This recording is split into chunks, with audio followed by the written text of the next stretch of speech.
In this class, we will start digital modulation techniques.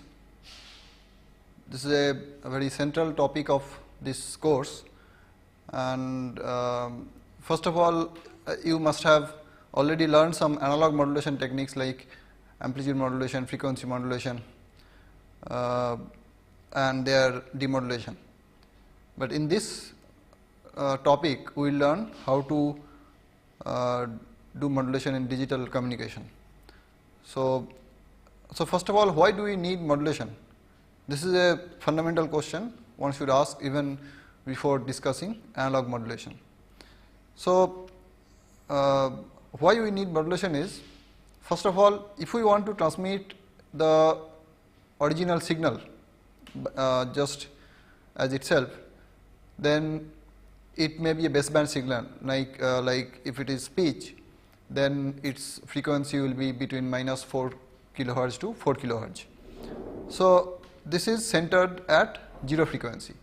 To transmit this signal, let us say wirelessly through space, we will need a very huge antenna to transmit, first of all, because antenna dimension is usually proportional to the wavelength of the signal.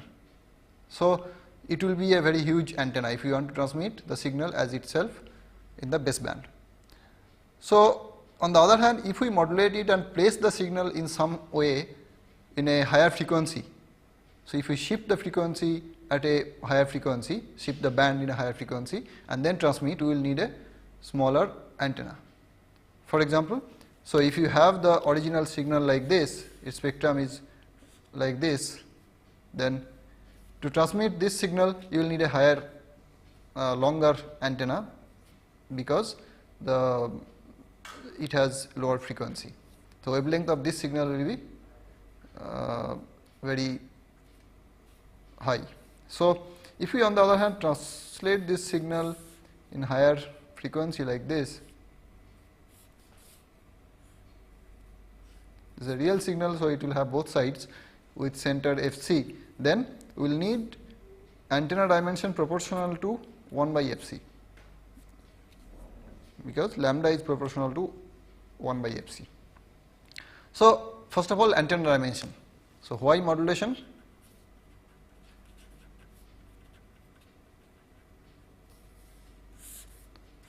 Antenna dimension first.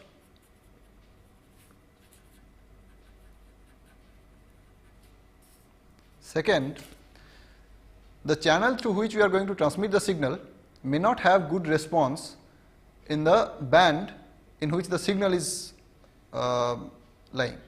For example, if we are trying to transmit this signal, the channel may have very high attenuation in this band. Channel may have response like, say, something like this on both sides. So if we want to transmit this signal through this channel, we will have high attenuation to this signal. So if we translate this signal on the other hand at a higher frequency, to a higher frequency, then say here signal is here, then it will have low attenuation because the channel is good in that band. So channel characteristic.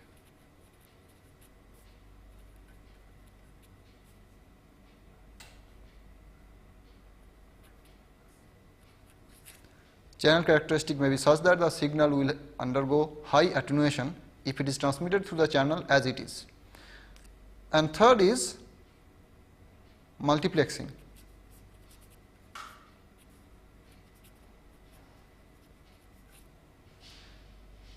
What is this? Now all of you know about TV broadcasting, radio broadcasting. There are multiple channels which are transmitted through the same channel. Multiple signals from different stations, radio stations, are transmitted through the same channel, that is the space. Now how are they transmitted through the same channel? They are put in different frequency band. So the channel in the radio station in Delhi might be transmitting from through one particular band, frequency band. The radio station in Calcutta may be transmitting in another frequency band, and so on. So as a result, they don't get mixed up. at any receiver, at any radio receiver, we can detect, you can pick up any signal from any of the radio stations, because they are put in different frequency band. If you wanted to transmit all the signals through the baseband, the same band, then they will all get mixed up and one will not be able to distinguish them in a radio receiver. So, that is another advantage of modulation. Using modulation, you can modulate the signals by different, you can modulate different carrier frequency signals by different signals from different substations, different radio stations. So, that way you can transmit many different signals through the same channel. So, these are the reasons why one should do modulation, and we will discuss in this course some digital modulation techniques. And but before going to digital modulation techniques, we will first discuss some basic signal representation fundamentals in this class. So, we have seen that by modulating a signal, we actually put a baseband signal in a higher frequency. So, we have put this signal in this band.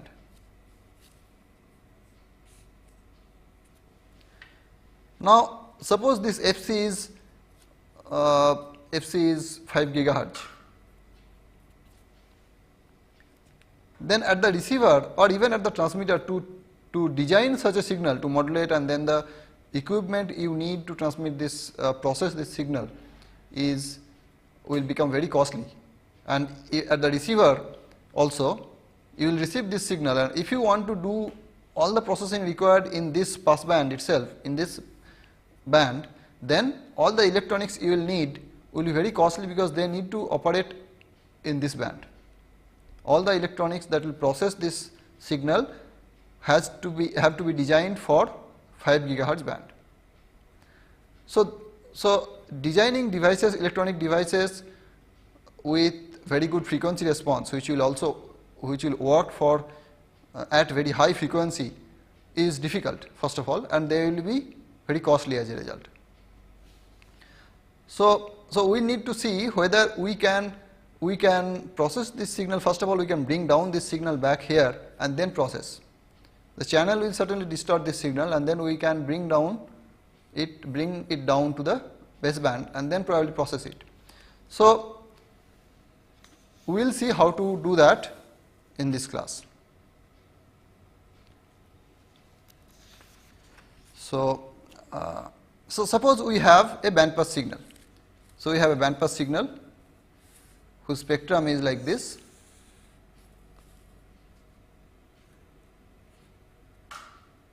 Some arbitrary shape I am drawing here.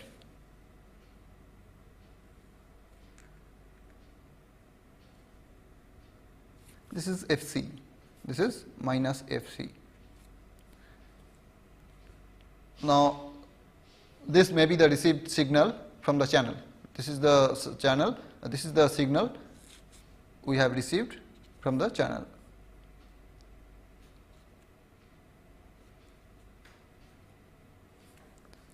So, the frequency response of the signal we are receiving.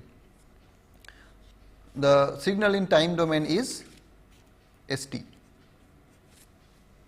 Now, what we can do is, just after receiving this signal, we can do some operations.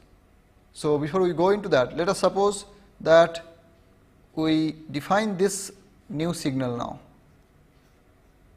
This is only the plus S plus F means the positive side of SF. So, it is basically we are multiplying by 2 to keep the energy same in the signal times S of F. So, we keep only the positive side of the spectrum. So, S plus F will look like, on the negative side there will be nothing, on the positive side you will have 2 times this.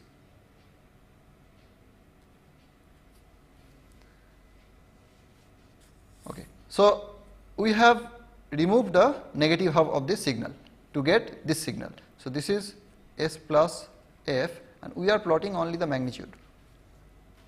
Okay. And this UF is the unit step function. It looks like this. So, obviously, if you multiply this U of f with SF, you get S plus f. Basically, you are suppressing the negative side by multiplying by 0. So, we have this signal which has only the positive half of SF. Now, similarly, what is the corresponding time domain signal of S plus f? The corresponding time domain signal is S plus t, and this can be expressed as inverse Fourier transform of S plus f.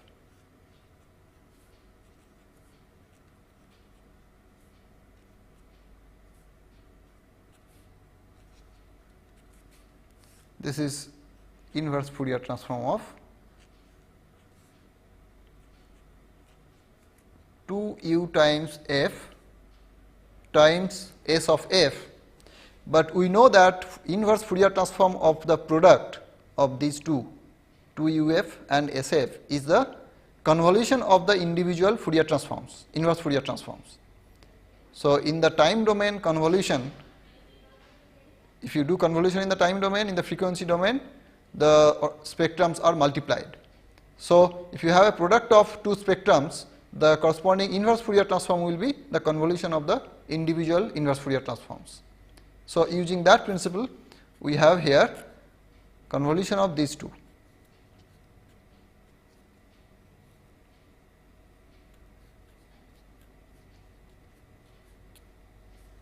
So, this is nothing but f inverse 2uf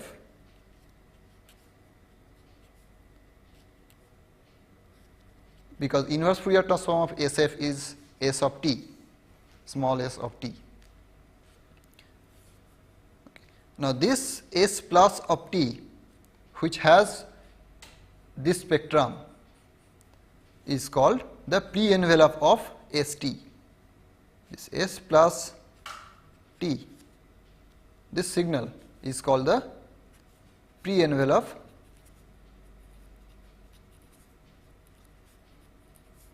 of ST.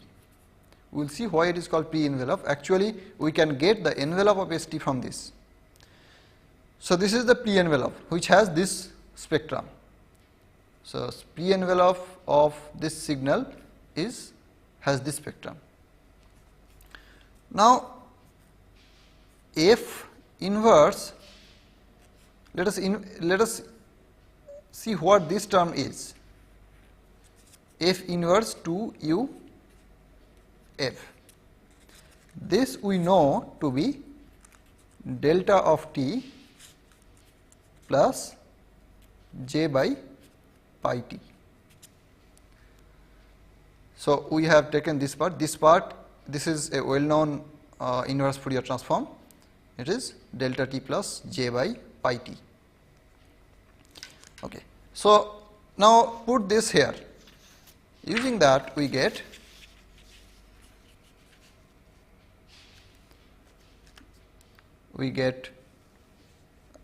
S plus t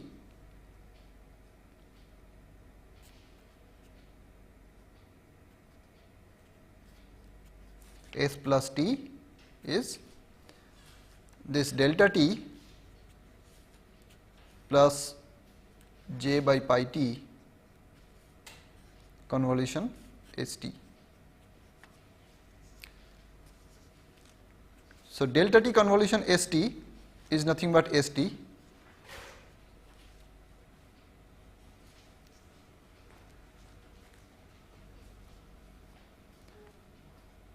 and then we have j by pi t convolution ST.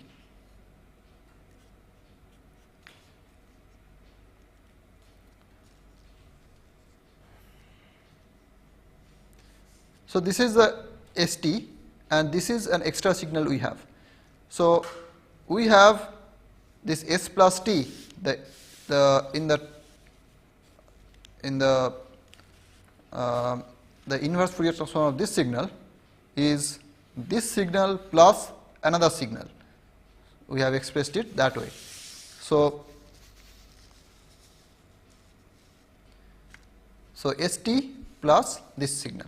Now this signal, let us denote it by not this but j times this. So j 1 by pi t convolution ST is denoted by S cap t. What is S cap t and how do we get it? So we can actually get S plus t from ST and then adding with it j times this signal S cap t, S hat t.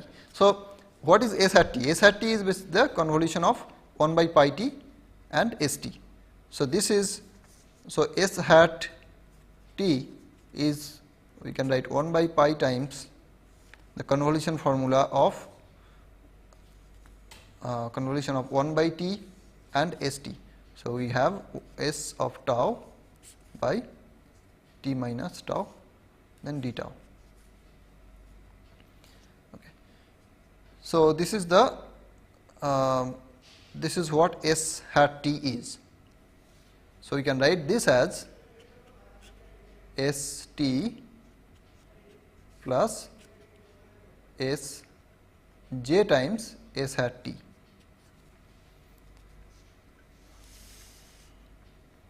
So we have seen that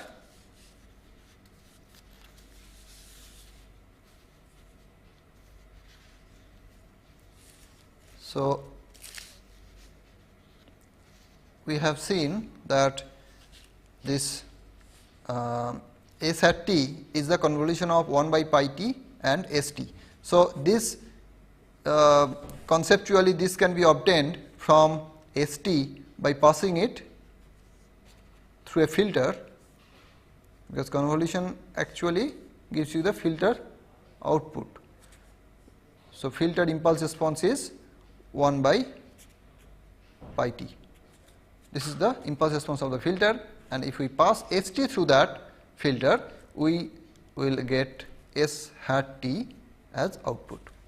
So we can get S hat t from ST by passing it through this filter, and this filter is called the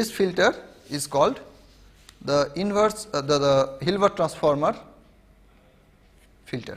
So this filter is called the Hilbert transformer.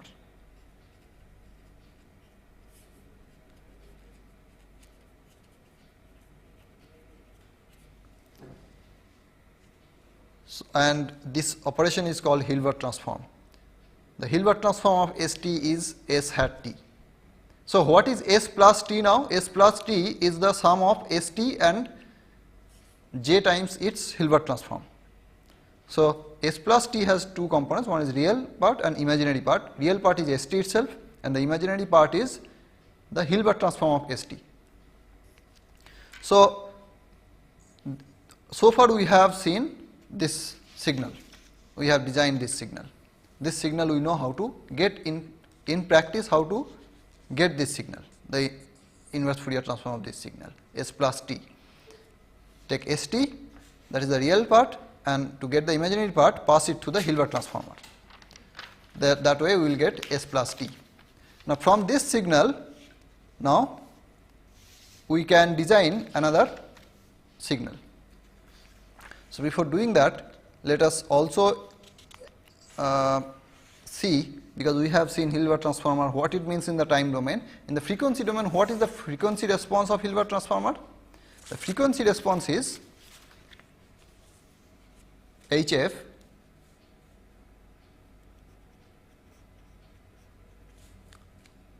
Fourier transform of HT, 1 by pi t e to the power minus j pi ft d t. So this, if we compute, we will see that this is minus j for f greater than 0, 0 for f equal to 0 and j for f less than 0.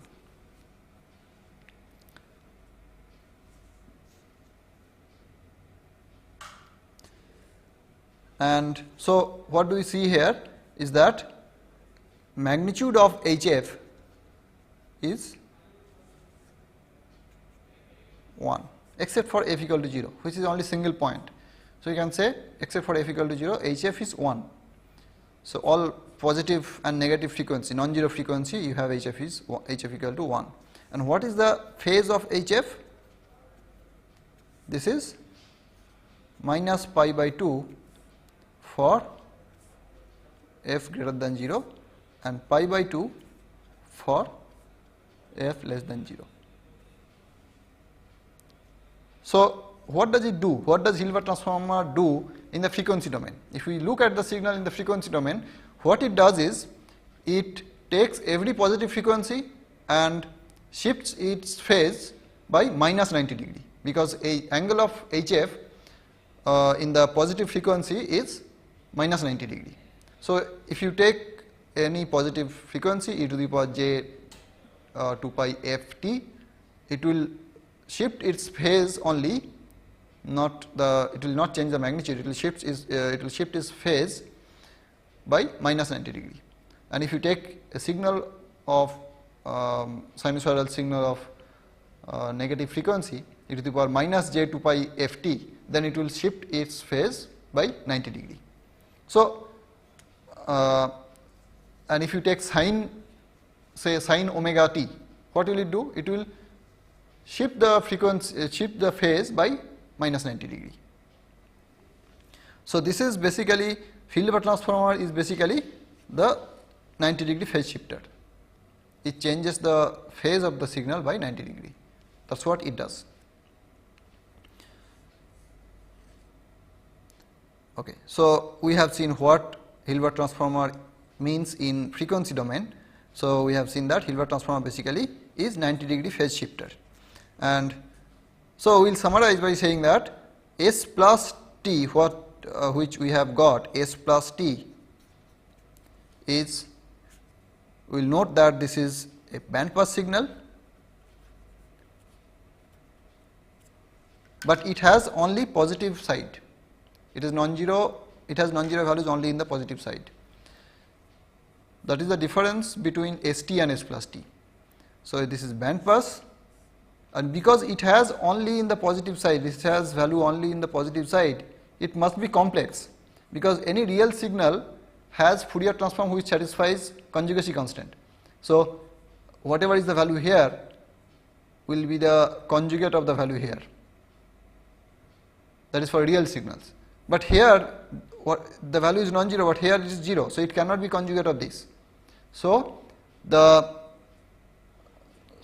this signal must be complex, it cannot be real signal, because for it to be a real signal it must satisfy conjugacy constant, that is this value must be conjugate of this value, negative frequency value.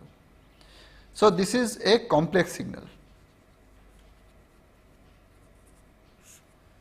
So, ST was bandpass but real signal. From ST we have constructed S plus T, which is bandpass still, but which has only positive frequency components, and it is complex as a result.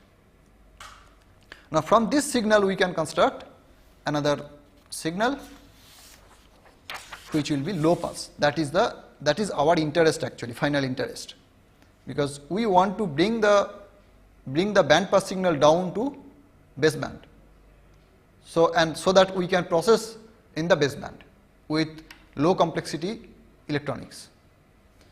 So, from this spectrum, how do we bring it back to baseband? If we have this spectrum, simple. It is, we simply shift this signal here. So, how do we shift the spectrum here? We know how to do it. In the time domain, we have to multiply by exponential. So, what we want to do in the frequency domain is that this new signal SL of f, L to denote low pass, SL of f should be S plus of f plus FC, because we want to shift it by in the negative direction by Fc. If we wanted to shift it by positive direction, it will be minus Fc. So, we have this. If we take S plus of F plus Fc, we will have this spectrum. It will come here. So, this has this spectrum.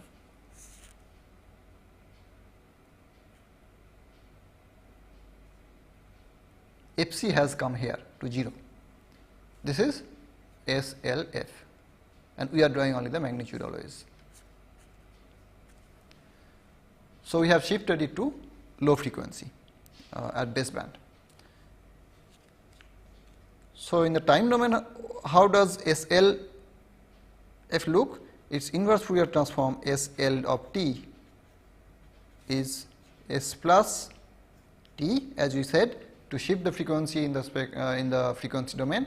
In the time domain, we have to multiply by e to the power minus j 2 pi Fc t. So, by Fc we want to shift. So, this is what SLT is in time domain. And what is S plus t in terms of ST? How do we get S plus t from ST? It is basically ST plus j times the Hilbert transform of ST.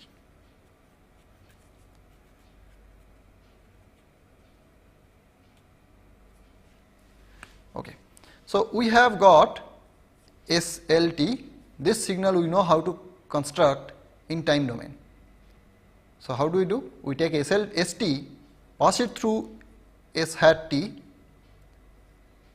and then we can in fact find out the real part and imaginary part of this explicitly, and we will do that immediately. So, before doing that, what kind of signal is SLT? It has this spectrum. So, it is baseband signal, so low pass signal, and then it is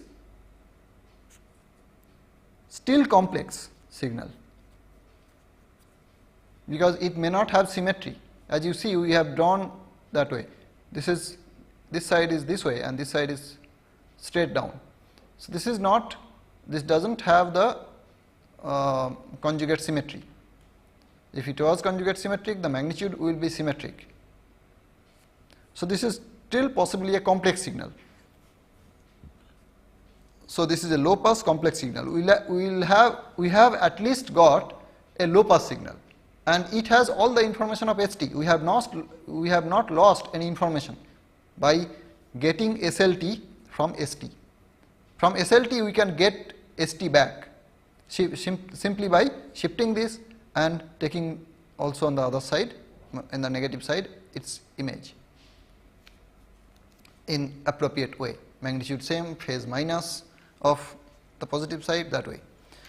So, SLT is a low pass complex signal which has all the information of ST, and we will see how to construct SLT from ST. We have seen how to construct ST back from SLT also, we will see. So, this is SLT in time domain, and we will compute the real and imaginary part of SLT explicitly now. So, SLT, suppose it is xt plus jyt. This is the real part, this is the imaginary part. How do we compute xt and yt? We can compute clearly from here. What is the real part of this? Real part of this is st times cos 2 pi fct.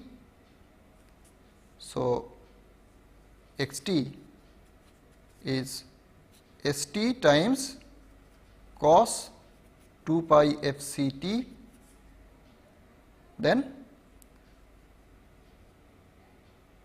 s hat t times, we have here, from here we will get minus j sin 2 pi fct. So, minus j times j is minus j square, which is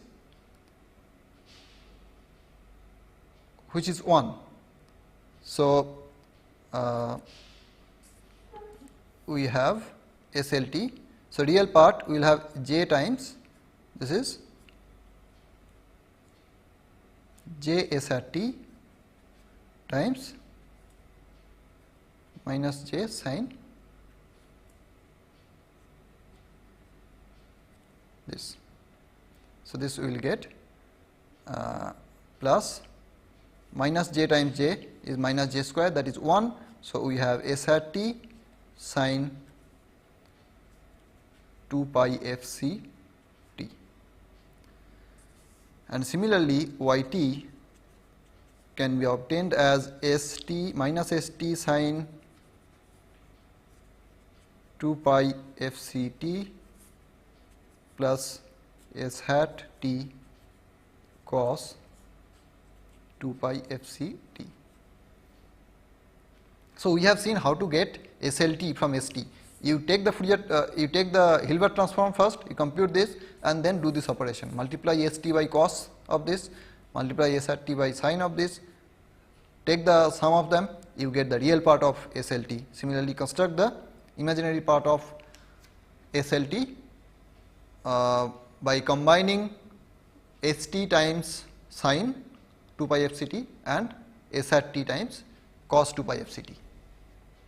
So, we have seen how to compute the low pass equivalent signal from the, so this signal is actually called low pass equivalent signal, SLT, low pass equivalent signal of the band pass signal ST. So, ST we have S of t, from this is the band pass signal, band pass. From here we have got SLT, which is low pass, but what is the difference now? Low pass equivalent.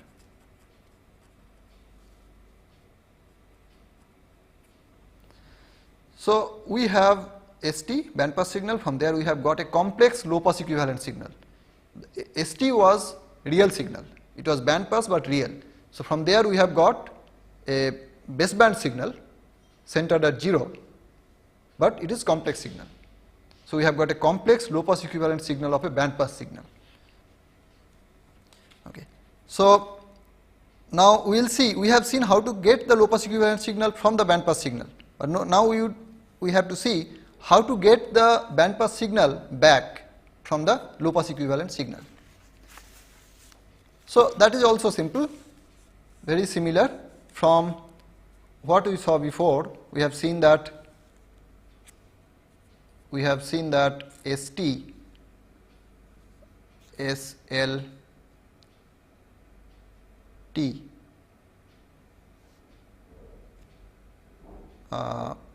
SLT, we have basically seen this part. SLT is this. From here we can see that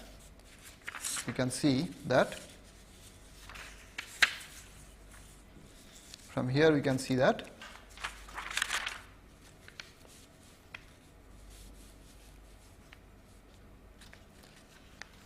SLT times e to the power j 2 pi f c t, taking this on the left hand side we have ST plus j times S hat t.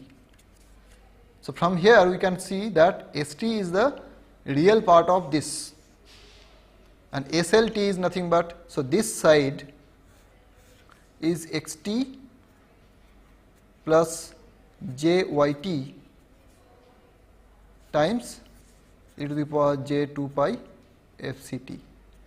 So, real part of this is ST, real part of this we have to compute, then we will get ST. ST is xt cos 2 pi f c t, because e to the power j 2 pi f c t is cos 2 pi f c t plus j times sin 2 pi f c t. So, this is multiplied this way and then minus yt sin 2 pi f c t. Okay. And similarly, S hat t is the imaginary part of the right hand side. So, we compute the imaginary part of the left hand side, St times sin 2 pi f c t, xt times sin 2 pi f c t, then yt times cos 2 pi f c t.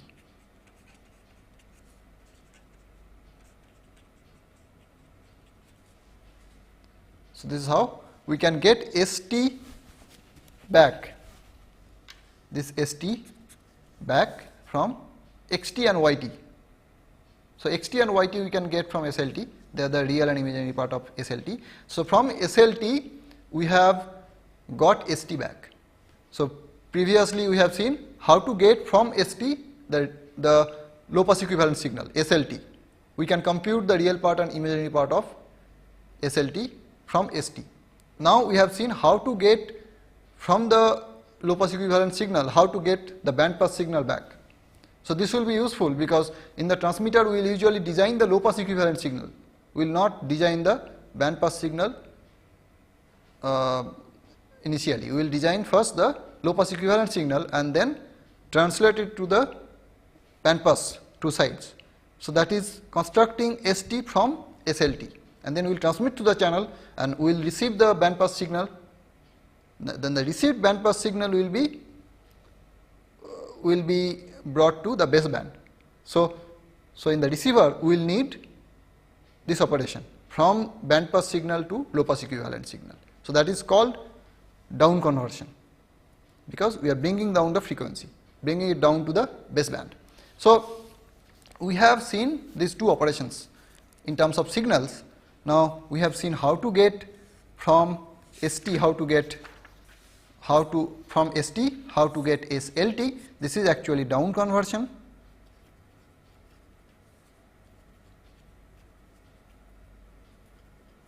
And now we have seen also how to get ST back from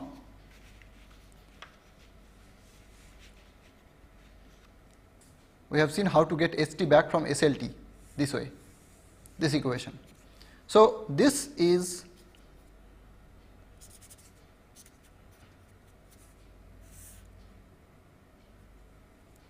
from SLT to ST. This is from the baseband signal, how to get the band pass signal back. This is the spectrum of this is the spectrum of this. So, this is up conversion, taking it up to the correct frequency. So, this is up conversion. So, we have seen these two operations. We can if we have a band pass signal, or if we want to design a band pass signal, first we can design the low pass equivalent signal, then we can do up conversion. So, that we can do it at the transmitter, and then at the receiver we will receive a band pass signal, and then you can do down conversion to bring it down to the baseband. So, that will be the low pass equivalent signal of the received band pass signal. So, that at the transmitter as well as at the receiver we can do these operations in the baseband with low cost electronics, low cost and easy to design electronics we can be used to do these processing.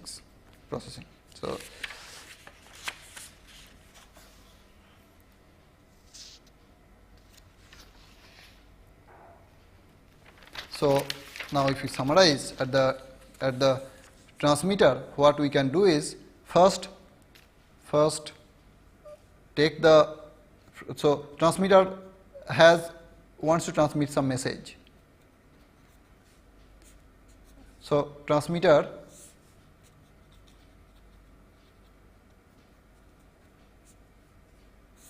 wants to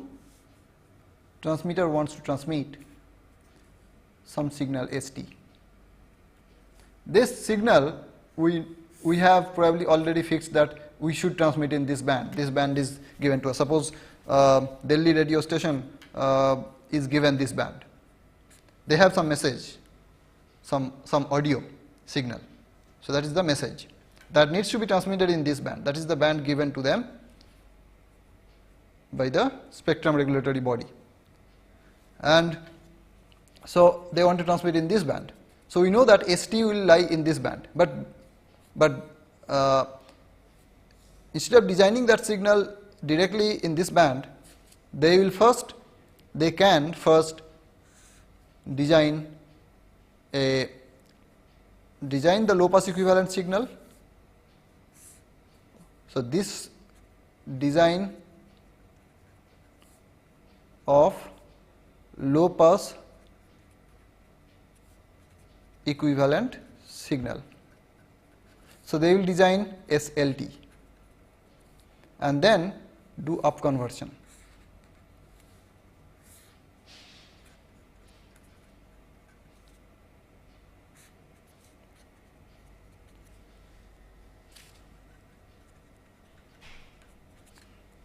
So, this part now is simple, because at least this part can be implemented easily by low cost electronics, because comparatively low cost electronics, because this is a low pass signal.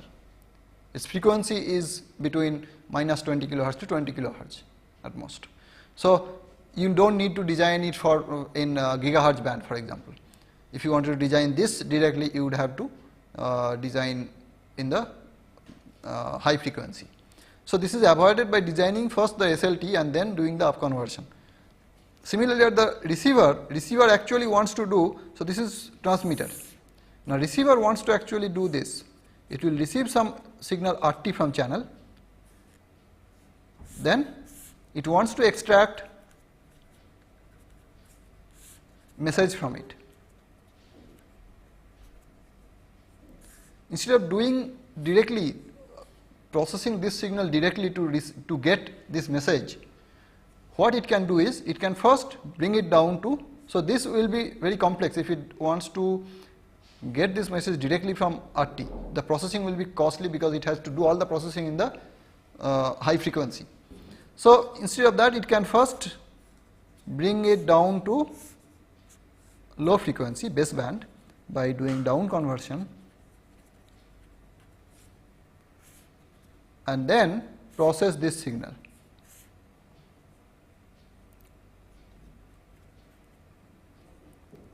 Processing at baseband. So, this is RT, this will be the low pass equivalent signal of RT, because from this signal itself we can get message, because we have not lost any information by doing this. We have seen that you can get RT back from RLT by doing up conversion. So, that means there is no loss of information due to down conversion. So, you can get the message back as faithfully as you could have done from the bandpass signal RT itself. There is no loss of information. So, we have seen that in the transmitter, if we do first, if we design the baseband signal first and then up conversion and then transmit, and if we do at the receiver, if we first do down conversion and then process to get the message back, equivalently we can say that the channel is a baseband channel. Now, let us see that here. Suppose you have, so transmitter and receiver, if we combine in a single diagram, we see that transmitter gets message,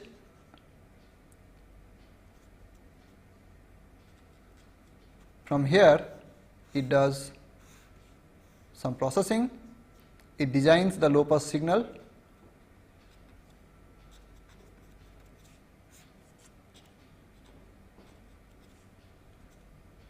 from SLT it does up conversion.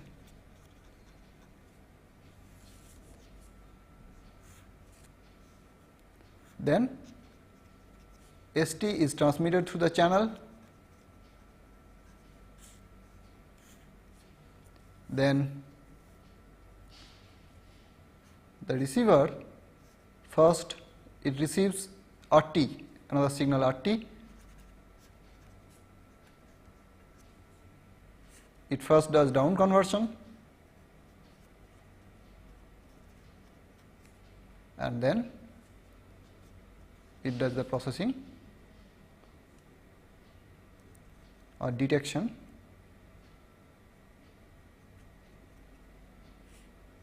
to get the message.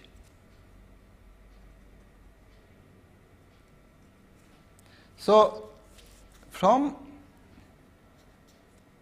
this message, first the receive, this is a transmitter, this is the transmitter, and this is the receiver. and this is the channel. So, now if we consider this part combined way,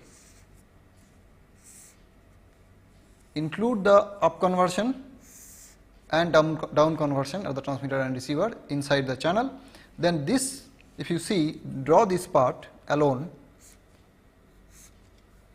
So, design of SLT from message, from there is this block, this box, we will see what it is, then detection, this is SLT, this is RLT, from here message.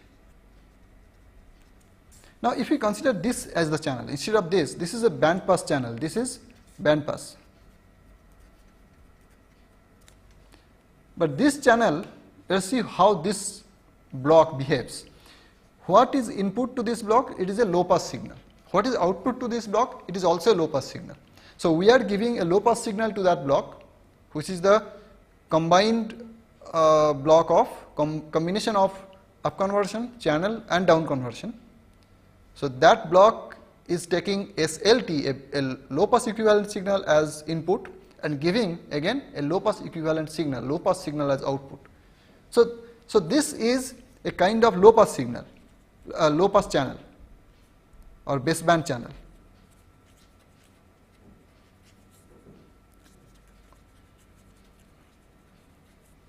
So, this is a baseband channel. So, we can say this is again a channel which is baseband. So, instead of saying that we are actually trying to transmit through this channel, this channel in this band, we are designing ST and then receiving RT, transmitting ST, receiving RT.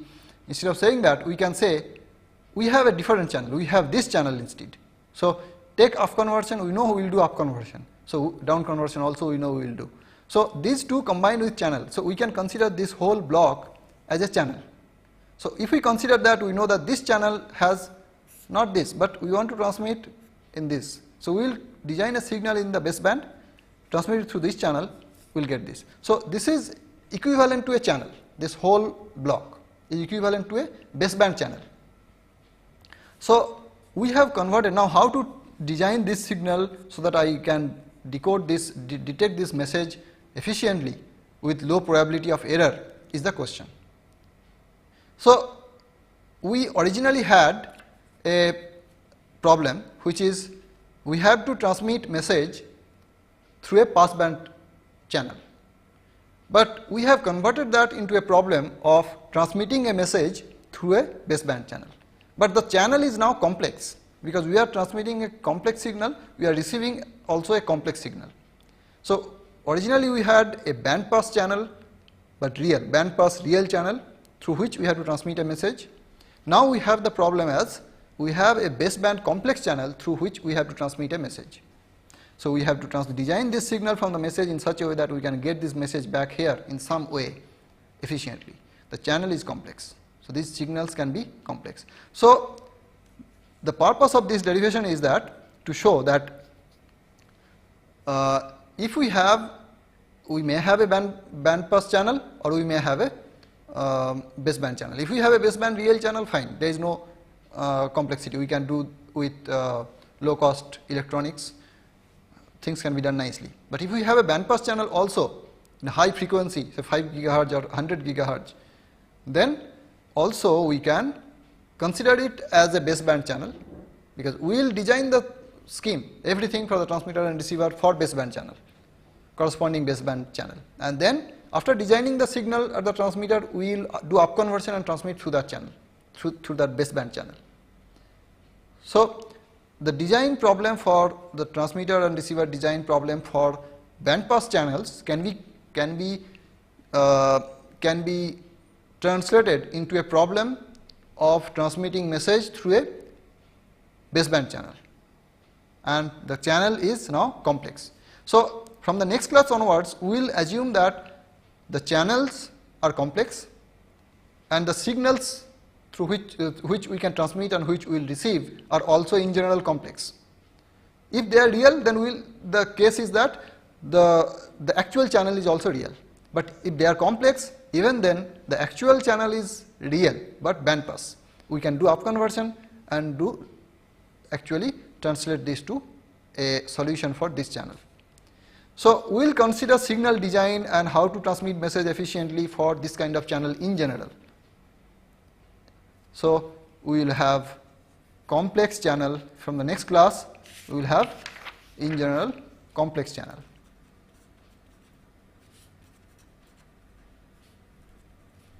And complex signals.